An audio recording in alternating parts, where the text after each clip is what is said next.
մայիսի 28-ին Հանրապետության օրը Հանրապետության հրապարակում տեղի կունենա ոչ այնքան զորահանդես, որքան հաշվետվություն Հայաստանի Հանրապետության քաղաքացիներին։ Ընդ որում ես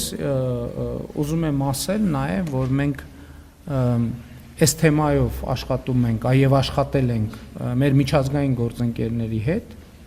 որպեսզի ընդհանրապես զորահանդեսը ինքը շատ նուրբ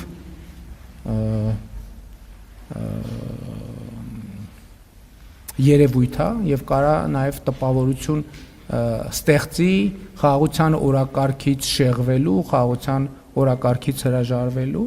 եւ մենք աշխատում ենք եւ շարունակելու ենք աշխատել միջազգային հանրության մեր գործընկերների հետ, ներառյալ տարածաշրջանի երկրների հետ, որպեսզի նրանք որևէ կերպ դա չընկալեն որպես խաղաղության օրակարգից հրաժարում։ Մենք դա ըստ էության ստիպված, ոչ թե ստիպված չէ,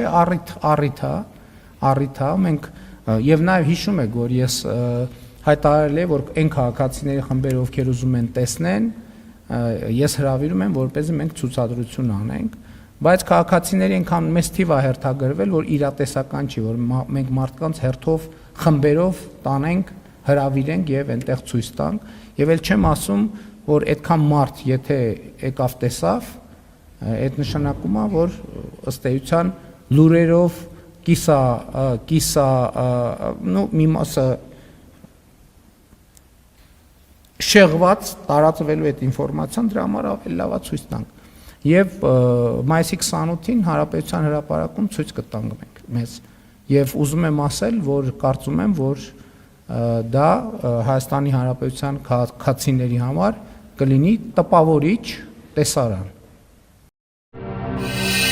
Բաժանորդագրվեք Արմաթ մեդիայի ալիքներին սոցցանցերում։ Հետևեք մեզ նաև Արմաթ Մեդիա AM կայքում։